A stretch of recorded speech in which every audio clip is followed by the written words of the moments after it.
Monsieur le président, monsieur le ministre, mes chers collègues, nous sommes ici afin d'examiner la proposition de loi de notre collègue Stéphane Demilly qui aurait pour objectif, je cite, de répondre à un défaut d'application de notre droit civil qui met en péril nos politiques migratoires ainsi que la sécurité de nos élus. Mais quel serait donc ce fléau ? Eh bien, tenez-vous bien mes chers collègues, il s'agit du mariage, il s'agit de l'amour entre deux êtres qui aspirent à passer le reste de leur vie ensemble.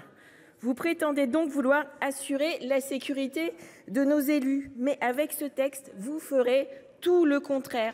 Vous exposerez les maires.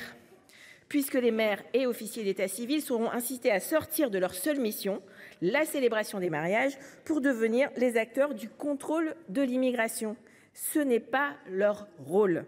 Leur rôle est de vérifier que le mariage est fondé sur le consentement libre et éclairé des futurs époux et le souhaite une vie commune, conformément au principe du mariage figurant dans notre code civil.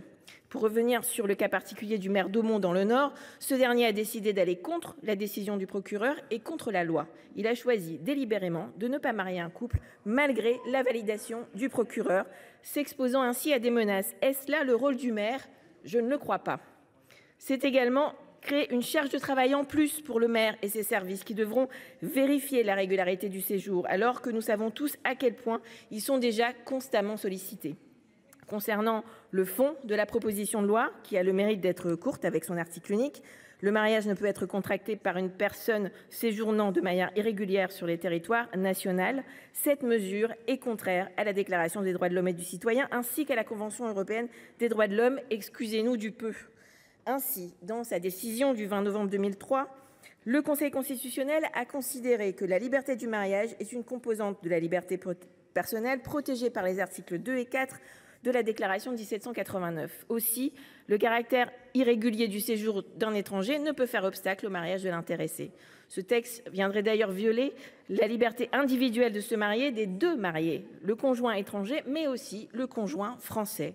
La Convention européenne de sauvegarde des droits de l'homme et des libertés fondamentales consacre, dans ses articles 12 et 14, le droit au mariage. D'ailleurs, les socialistes et la gauche ne sont pas les seuls à être attachés au droit. Du moins à une époque, monsieur le garde des Sceaux, vous aviez vous-même déclaré dans cet hémicycle, lors de l'examen de votre loi immigration à madame Boyer, sur ce même sujet. Votre amendement est contraire non seulement à nos engagements internationaux, mais également à la jurisprudence du Conseil constitutionnel qui s'appuie sur deux articles de la Déclaration des droits de l'homme et du citoyen de 1789. Convenez qu'il est possible de modifier beaucoup de choses, mais qu'il serait très osé, mais après tout pourquoi pas, de vouloir modifier la Déclaration des droits de l'homme et du citoyen. Mais cela commence à devenir une habitude maintenant sur certains bancs ici et au sein de certains ministères du gouvernement. À chaque fois que ça sert votre agenda politique, vous bafouez notre loi fondamentale et notre état de droit. Monsieur le ministre a confié le soin au Sénat de trouver une voie qui serait constitutionnelle.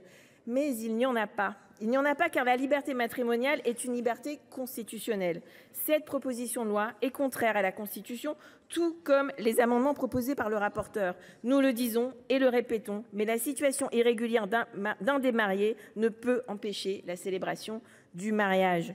Vous mélangez tout en citant les mariages blancs ou gris qui sont, eux, bien interdits par la loi. Dans vos imaginaires, il serait donc impossible d'aimer une personne étrangère sans avoir en arrière-pensée la volonté de l'épouser uniquement pour la régulariser ? Ainsi, selon vous, toute personne en situation irrégulière qui souhaite se marier doit être présumée suspecte d'intentions frauduleuses ? Derrière vos préjugés et vos obsessions, il y a des femmes et des hommes. Il y a un étudiant qui est dans l'attente du renouvellement de son titre de séjour. Il y a un travailleur qui vit depuis 20 ans en France et qui attend le renouvellement de sa carte de résident. Il y a Lyri, cette jeune kosovarde habitant à Rouen qui parle 5 langues et qui est sous le coup d'une obligation de quitter le territoire français. Avec votre loi, toutes ces personnes ne pourraient plus se marier. Vous semblez l'ignorer sur certains bancs ici, être en situation irrégulière, ce n'est pas être un délinquant. De plus, vous le savez, le manque cruel de moyens dans nos préfectures crée des situations ubuesques où des personnes se retrouvent dans l'irrégularité simplement parce que leur dossier n'a pas été traité en temps et en heure. Par ailleurs, cette proposition de loi va servir à nourrir de fausses polémiques. Il faut donc rappeler quelques faits. Le mariage ne conduit pas automatiquement et encore moins immédiatement à la régularisation. Ces démarches sont longues et ne présentent aucune garantie d'aboutissement. Le mariage ne protège en rien d'une obligation de quitter le territoire ou d'un arrêté d'expulsion. Alors, au-delà du droit, laissez-moi vous dire que votre vision du mariage semble être bien triste. Ce texte, c'est finalement un texte contre l'amour. Vous semblez considérer, et ce n'est pas la première fois, que l'on choisit de qui on tombe amoureux. Ce texte est symptomatique de la dérive de la droite qui n'a plus de républicaine que le nom et qui se laisse dicter ses propositions de loi par l'extrême droite.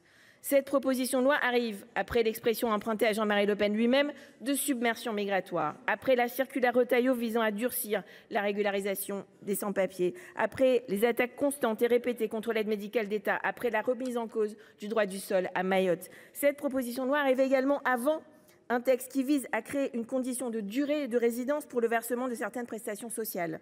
Petit à petit, pas à pas, vous démantelez nos principes fondamentaux et notre démocratie.